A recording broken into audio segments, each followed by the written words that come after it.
Hello, everyone. Welcome. This is the Existentialist. I'm OJ. The themes we cover in this channel are existential inquiry, mental health, and self realization.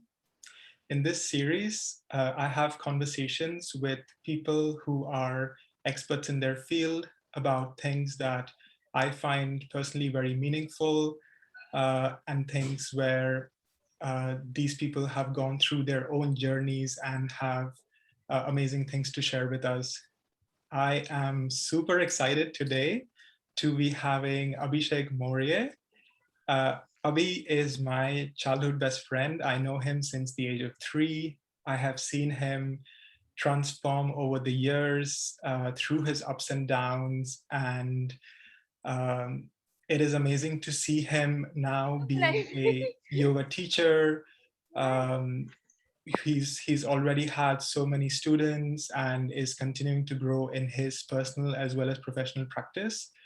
But what's more, he's not just a yoga teacher. He has put on so many hats, I cannot even start to count, right from being a hospitality professional to being an accountant to being a marketing and operations manager, a training manager, a sales manager. I had forgotten about that. But he's also a cannabis enthusiast. He's a stand-up comedian. He's a Greenpeace warrior. So, Abhi, welcome. So glad to have you. Thank you for having me, Ojas. This is absolute pleasure. So, the first question I have is you're always handsome, but today you're really shining. Like how many hours have you spent in the parlor before coming here? I actually went to the beach just before I came here, and it is quite funny because that sunscreen, which I never used to use, has actually started to work. Because for a change, I'm not getting burnt; I'm just getting tan.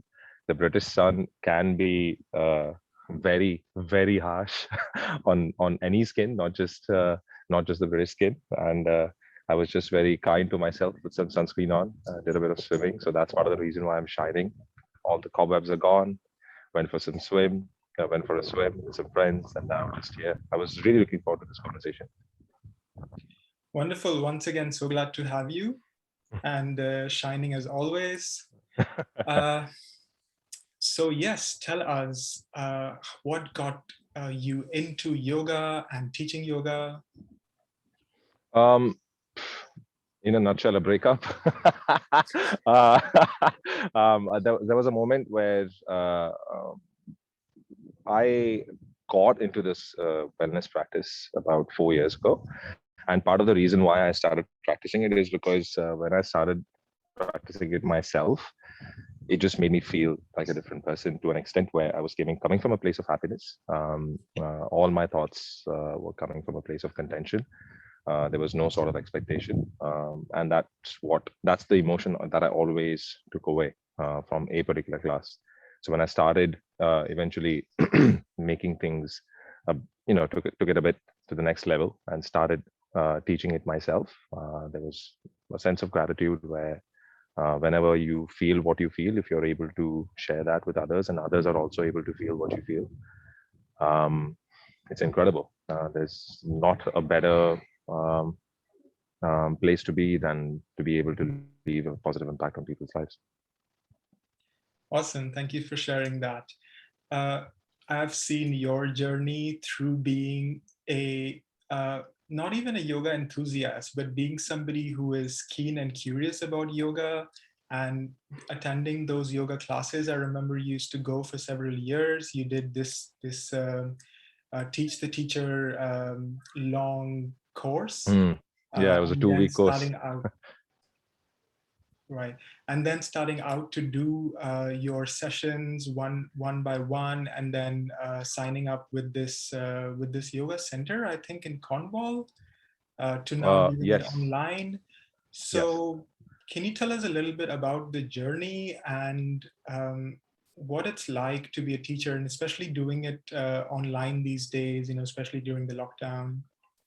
It was very hard initially because it was not something that I'd ever done. And just like everything else, if it is new and it is not something close to your value system, then obviously you're going to find it difficult to practice it, let alone preach it. For you to be able to actually do something, we had to be really flexible as yoga students. I'm not just the only one. I'm speaking for everyone who was in a position where people were trying to teach wellness practices in person, and it was just snatched away from them, obviously because of the unfortunate pandemic, and that led to a lot of anxieties that brought along with it, because you were not spending time with people, but at the same time you were. There was an initial phase where it definitely threw me a bit off, for me to be able to actually teach it properly to an extent where I'm able to practice it myself, because it's being a teacher comes with the responsibility of practicing it every day. If you do not practice it every day, you cannot pass it on. It's as simple as that. Even if I miss one day, I straight away understand that there's something amiss, or I find opportunities where I can practice it for me to be able to teach it. But to your original question, it was hard. It was very hard. Um, a year later, when I look at it, it's actually pretty good now, because I'm able to teach it in person. Plus, at the same time, there's a base of yoga students who are joining me online. Someone joining from India, someone joining from Surrey, UK, someone's joining from Scotland. There's about 4 people here in Styrians, about 2 in a few other places around Cornwall. And these are the people who have come across just through the center, just down the road where I used to teach next to the church. Okay. And and apart from that, the Cornwall Yoga Center that you mentioned, um, so unfortunately, it got dissolved because of the pandemic, because they could not sustain the effects, the economic effects of what it brought to the table. But having said that, there's so many new yoga students which have come up online as well as in person. So people, as always, have proven to be malleable and be able to just accustom themselves to a new society. And it's quite positive to see that. So yeah, that's how I find it. Yeah, and I'm so happy to see you growing in this practice. I've seen how it has transformed you from, I'm your best friend. I've seen other sides of you, but so happy to see you this way. Uh, I know that you're also putting yourself out there on Instagram and, really being more available and reaching out to more people, and that's amazing. Yeah, And yeah. you touched upon practice and the importance of that. I've Hmm. been through really tough times, and you've been there guiding me Yes, and doing these and vice impromptu yoga versa. sessions with Mm, me mm. and telling me about the importance of practice. So yeah, would you like to talk more about practice? And another thing I wanted to ask you is, what does wellness mean to you? You mentioned it before, but what do you really mean by wellness? Just if I wake up, if I'm not feeling well, then there's something wrong. So what's wrong? I look back. Uh, uh, a bit of awareness comes from self-awareness as well, as to what you're putting into your body, how it's affecting you the next day, or for the next 7 days, and what are you doing about it. If you want to go from A to B, from not being well to really well, you have to walk towards it, right? For that analogy to actually come to practice, you have to take a certain choices, and with those choices come actions. Um, I mean, it's a question which can be always ever changing. Sorry, a question for which the answer can always be ever changing. What is your vision? But there are certain visions people have, and they wish to achieve it that way. And the moment they stop working towards that vision, eventually the inner voices start to question their actions, where their mind and their body want something, but their hands are doing something completely different, right? Which is my understanding of duality, because that's how I've experienced it. The moment I went away from something that I didn't want to do, um, and I kept continue doing it, if there was no particular value chain which was actually sustaining that feeling of doing something which you don't like, then it never was worth it. But if I kept continue to do it just in the name of escape, fun, and various other aspects of hedonism, then sure, once you have a certain path that you have directed in your life, wellness just comes with it, because you are pretty much working in tangent with what you expected out of life, right?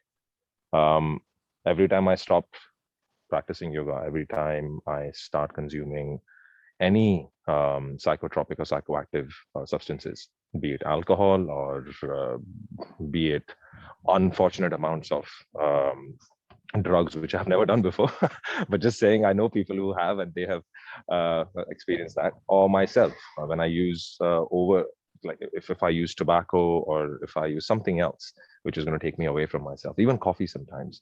And it's so easy, right? Or just you understand, you and me, both are in countries which are pretty much the embodiment of capitalism. Consumerism is literally the center of these economies. And, it comes with a pinch of salt, quite literally, because if you don't have that level of self-awareness about what you're putting into your body and how it actually is affecting you, if you wake up in the morning the next day and if you feel absolutely tired, there has to be something, right? It all starts from what you're consuming, how much time you're spending with yourself, working on yourself every day. Is that a part of your routine? Sleep hygienes. There's so many different aspects of wellness that I can go on and on about, but these are all means. The vision has to be feeling better, right? When you have that vision of feeling better, that's when wellness comes. If there's no vision of feeling better or having a certain routine which can make you feel better every morning when you wake up, then wellness just can't exist. You can't continue to repeat the same patterns and expect different results. Yeah, thank you for this explanation. It of course makes a lot of sense to me because I've been through this journey as well. But just hearing it from you and hearing your interpretation and motivations behind it.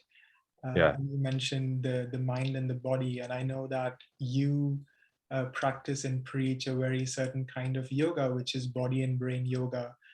So can you tell us a little bit more about that, and also what are the benefits of yoga and sure. what who should be doing it? Everybody, uh, age age 1 to 99, even 109 if they exist.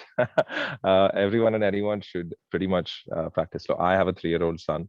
I'm expecting another one in November, so I'm looking forward to it. And when both of them, whenever they start to exist together, I know for a fact that both of them are going to look at me when I do my practice. They're going to pick it up from me, right? We as children always see our parents as encyclopedias. We've always picked information from them. And eventually we found other information and then got upset with them. But the long and short of it is that for me to practice yoga actually helps me be a better father, a better partner.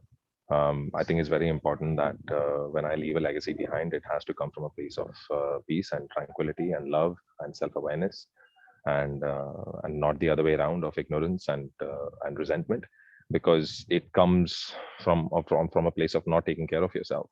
A certain aspects of your life, if you feel are affecting you in a negative way, and if you are unable to uproot them out of your system, part of the problem is always if you're able to take care of yourself.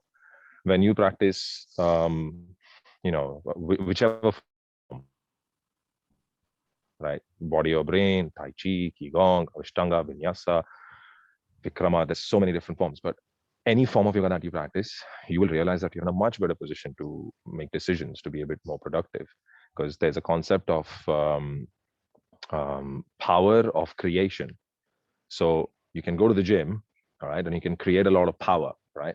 There can be a lot of power for you to be able to lift something, right?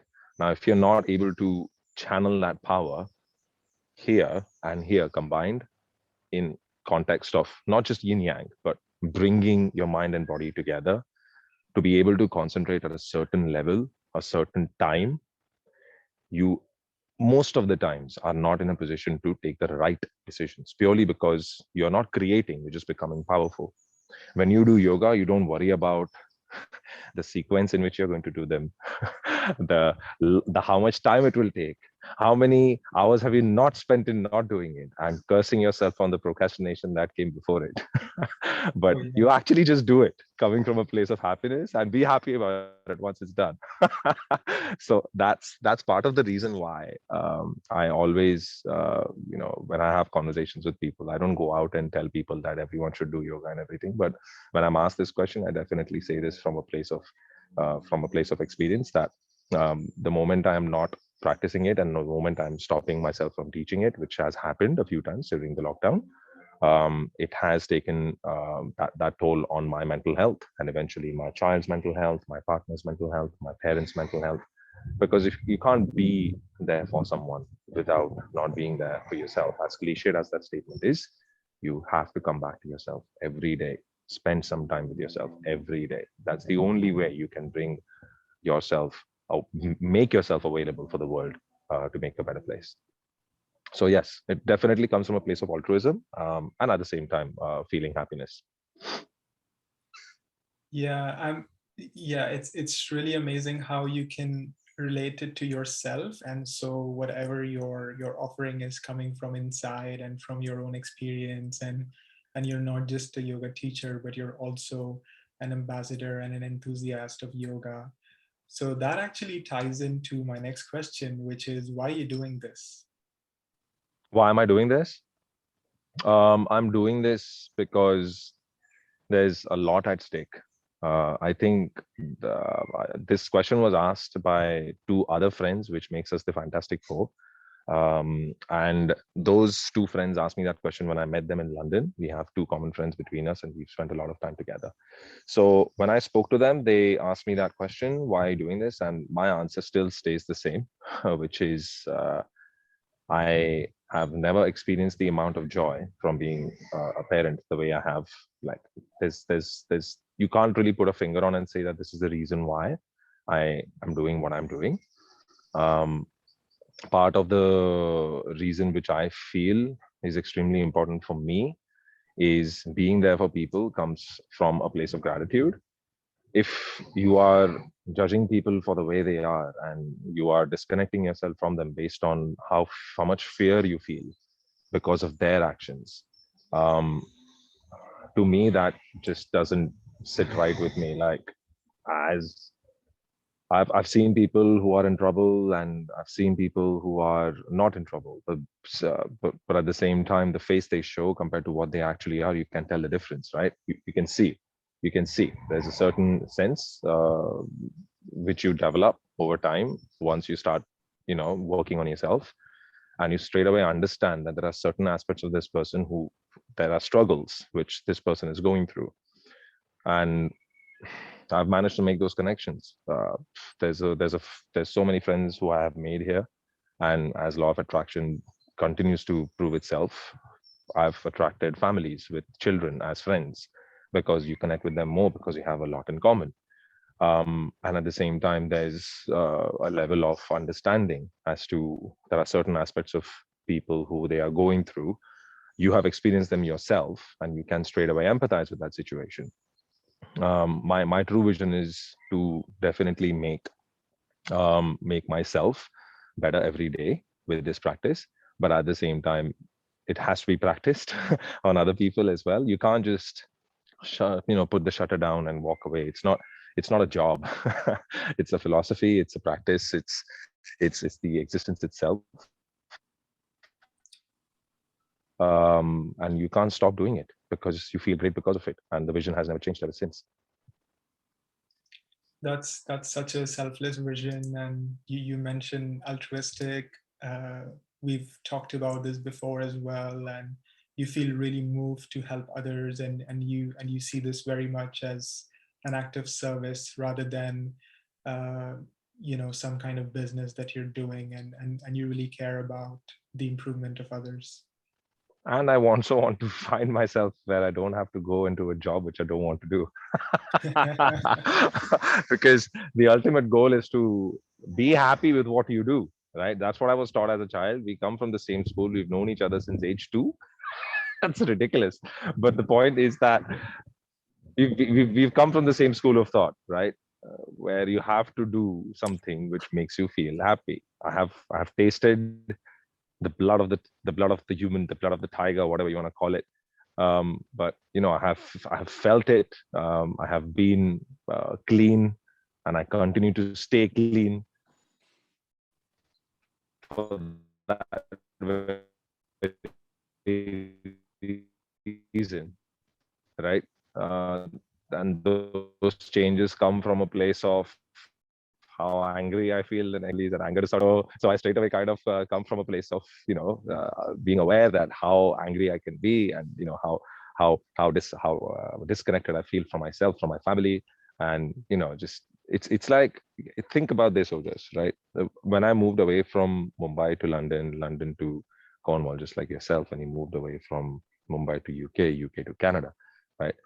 You experienced changes, you saw different personalities, different types of people, and you were again accustomed, getting used to a new culture, right? And it takes the life out of you. Let's be honest with ourselves. At a certain age, we feel that, oh, come on, just take me back to what I know. You know, it happens, right? And it takes the life out of you. So in spite of that, if there's one thing which has kept me going, it is the practice. And it is not because, of course, there are people who have given me the support. I mean, without them, I would be nowhere. um, but at the same time, in spite of that support, people continue to complain about their lives, don't have the gratitude for it, don't have the awareness of what kind of privileges they have. Yoga makes that happen for me. It brings that gratitude, that awareness, being able to be happy, in a place of self-contentment. So that's part of the reason why as well, why I do it. Just to go back to your previous question as to why I do things, because it doesn't stop me from feeling down. It stops me from feeling down, and if anything, it brings me in the now. Yeah, and it's great that you found this grounding factor, this practice for yourself, and now you're showing the way to others as well. And it helps you better balance your life and juggle the other things that you're doing well as well. Mm. Um, so I guess a question that a lot of people have, probably I have as well. Uh, what kind of message or advice do you have for somebody who's on the fence, who's either never tried yoga before or who has tried it and not really got into it, who's heard great things about it, but is still reluctant to get into it? What would you say? Um, Yoga is a practice not just for the body. Yoga is a practice for the mind. Okay? When you're a parent, you see a child being absolutely angry and agitated. If you hit back with agitation with that child, the child will consider that as the only scope of coping mechanism, right? Right. Which is being angry with yourself for being angry, right? Now, if you are in a place where you're not feeling happy, and if you are in a position where you feel that you could do better, you may go to the gym today and tomorrow and the day after. We'll lift weights, do some running and this and that. Stretches will come with it. It'll be a regime. You'll feel great. But there will be a day when you will miss that, and eventually you'll stop going to the gym. The membership fees are getting paid, and you're sitting on you're sitting on your life, right? And it continues to happen. And the money doesn't matter because you just feel that I will go, I will go, I will go, Yeah. right? That happened with me with various other practices as well. Now, part of the problem why people are on the fence, especially men, is that being calm, being open of our emotions, negative and positive, unable to uh, uh, completely obliterate and obliterate the taboo of crying, for example, right? Tears, taboo in men and women Yeah. to an extent, right? That taboo comes, it stops you from expressing yourself and releasing a lot of negative emotions. I sit down after a heavy session of yoga for like about 30-40 minutes to start my meditative approach, because the first 20 to 30 minutes is hardcore stretches, meridian stretches, and the remaining 30 minutes is purely based on certain qigong and tai chi postures, alongside something called as brainwave vibration, where you vibrate your whole body by shaking it out and Okay. releasing a lot of stagnant energy. And then in that moment, there are moments where you can actually release a lot of negative emotions. Sometimes it can be a wavering mind, or sometimes it can straight away touch a certain part of your emotion from the past, from a trauma or from a disappointment in the past. And all of a sudden, without even realizing, you're bawling it out, you're crying your eyes out, and it stays like that for a good 5-10 minutes, right? Now, you won't really release that certain pattern of feeling terrible every day till the time you release those negative emotions which are still stuck in our brains. Our bodies are not just about opening up and reducing fat and increasing muscle gain. Our bodies is also about releasing the mental stress, the preconceived notions, the layers of onion that we have developed around ourselves as a protective mechanism against the so-called preconceived notions that you're living in, based on the illusion the world has provided you. And let's be honest, 9 out of 10 times these questions go unanswered. Why? Because it's the easy solution. I feel good today for the next 3 hours. Then I feel really tired. A friend calls me and says that, dude, let's go out for a drink. You go out for a drink because you've had a fantastic workout. So you can drink now because you need those calories. Wake up the next day, you feel groggy. Yeah. Part of the problem, people don't realize that when they are using this mechanism, this quick fix mechanism, is that it is never serving any purpose apart from making you lose the actual amount of energy you could have used for creation. So part so to answer your question, finally, I feel that if you really want to release the negative pattern which you have put a finger on, and recognize that there's certain elements of your life you'd like to change, yoga is for you, because it will connect you with yourself and it will find a way. And it is such a hard process, right? Because when you go into the practice, you go completely unprepared. Some people come from a place of positivity and have great attitude, and some people are really low. Personal experience, 4 years ago, I got divorced. It was one of the worst experiences of my life. Probably will be one of the worst experiences of my life, because I know that I was mourning someone, right? Yeah. I was mourning someone, the loss of a partner, the loss of a soulmate, right? And mourning someone like that is very hard. For you to be able to then gather your thoughts and emotions for that even 1 hour, not just working out, but even that 1 hour, it is enough for you to release that. Final thing I want to put into that, Ojas, is that there's in Eastern philosophy, there's a lot of talks about different types of emotions which are stored in certain organs of your body. Doubt, fear in heart, a few other, anger, for example, in liver. So there's this Eastern philosophy which talks about that. The practice that I teach, body and brain, is about releasing stagnant energy from those internal organs as well. So not just tapping exercises, but actually doing a certain practices which can literally squeeze the stagnant energy from your internal organs, your lungs, your heart, your kidneys, your liver, solar plexus as well. There's a few organs over here, diaphragm, and apart from, of course, your main back and your lower belly, which is where the core exists. But the long and short of it is that if you are able to work on those elements regularly, you are in a better position to realize that you are not in a better place, and you can actually start improving on that and building it from strength to strength. So yes, definitely, if you are thinking of joining yoga, and if you're apprehensive about it, ask yourself this question: do you want to continue and go back to the same patterns and come from the same place, or do you want to change from the place where you're coming from? Right. Wow, that's amazing. Thank you. Thank you so much for sharing that. That is a really deep insight into the transformative effects of yoga from the inside out. And you mentioned about healing your organs and being able to release, something that has been pent up, and really working on yourself rather than it just being a Mm, physical practice. Uh, yes.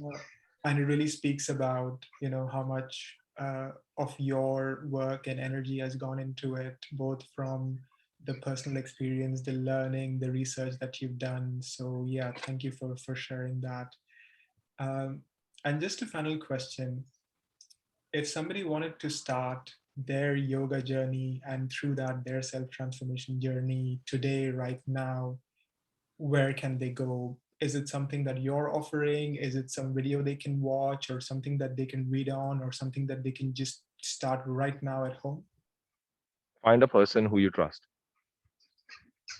You need to find that person who you trust first before you commit to a practice. If you know someone who teaches this practice, and if you trust them, join it. Because without that trust factor, you would not be able to believe in the practice. Because there's already a lot of apprehension, right? Most of my students who come to my classes are females, about 80% of them. Most of them are in their late 40s, early 50s. Then there's a few people who are in their early 20s and early 30s, right? There is apprehension to the young crowd because what is sold is unfortunately what should be told. It is a fact. How much amount we spend on finding new ways of feeling better every day. But if you're able to trust that practice once a day, every day as a routine and nothing else, you'd be in a position, and it can be anything. It doesn't have to be, I mean, I'm not denying that gymnasiums and muscle building is not bad, is terrible for it. That's not what I'm saying. What I am saying is that if you inculcate not amalgamate mindfulness practices alongside that, which is what yoga is, you would be in a much better position, because then your mind will pretty much think in that direction. It will allow you to not it will stop you from deterring from that path that you have taken for self-awareness and wellness and etc. So, and that can only come from a place of trust. So find someone who you trust, and I'm sure their practice, if I mean, if the practice is proven, if they're certified, check their certifications as well, who you're going for, because it's important that a yoga instructor is certified. I'm a certified qualified instructor myself, and there's a lot of instructors out there who are. And then there's wellness coaches as well. So if you like talking therapy, you can do that as well. Because I remember very clearly, Ojas, during the second lockdown here in the UK, I went properly down. September, work was great, family was fantastic. And then when the retail market shut, because I'm also into retail in the cannabis space, in the cannabis industry in the UK, and it completely destroyed my mental health, because my whole job was based on making revenue for the company, right? And alongside that, the only thing which actually kept me going was the practice itself, because practicing a particular mindfulness or wellness practice is not just all about feeling good about yourself, but then when the times are hard, you're well prepared mentally and physically to take on the challenge. um, so have I answered your question properly? Sorry. Absolutely, yeah. Mm, Yeah, you went into a lot of detail about uh, how it can transform and why it's worth it. But also, mm, I really like the line, find somebody you trust. mm. And I think that's going to be, a wonderful takeaway to get started. Find somebody you trust, put your trust in them, and take it from there. Sure, sure. Thank you. Yes, because I found as well someone who I could trust as a teacher. The practice in itself was quite magical, and it was what I found was that what was working for me, I built strength to strength from it, because gym now wasn't working. Legs, bums and tubs classes and spin classes were not working. um, and when I started doing this practice and eventually found myself in a position where things started to improve from not just physical but from a mental state, I finally felt, okay, this is good. Ask you, you run yourself, Ojas, you understand it, right? When you go out for a runner's high is a runner's high. There's no substitute to a runner's high, right? So what works for you works for you. So fingers crossed, whoever wants to go and join a yoga class, find someone who you can trust, and then also, eventually I hope it helps you trusting your instincts in the process about the practice that you have chosen. Wonderful. Thank you. Thank you so much for that. And thank you for your time as well. What I will do is in the description for this video, I will be sharing Abhi's contact details where you can find him on Instagram. He does offer classes as well, but also if you wanted to ask him any questions about, how I can find a teacher close to me or how I can get started. As you can see, he's so enthusiastic, and I'm so glad that I had this opportunity to do this. So thank you once again, Abhi, so much. Hey, pleasure's all mine. Thank you, Ojas. Okay, I will let you get on with working on your tan, your beautiful shiny tan. Thank you. I hope the weather's nice in Canada as well. It's getting there. It's a little bit cloudy today, but it's still summer. Nice, nice. Make the most of it before it turns back to the ice age. All right. Thank you all for watching. Thank you for being here. Hope you liked the video. Please do subscribe to the channel. I look forward to making many more such videos and hopefully collaborating with Abhi again in the future. Thank you all. Take care. Thanks, guys. Bye.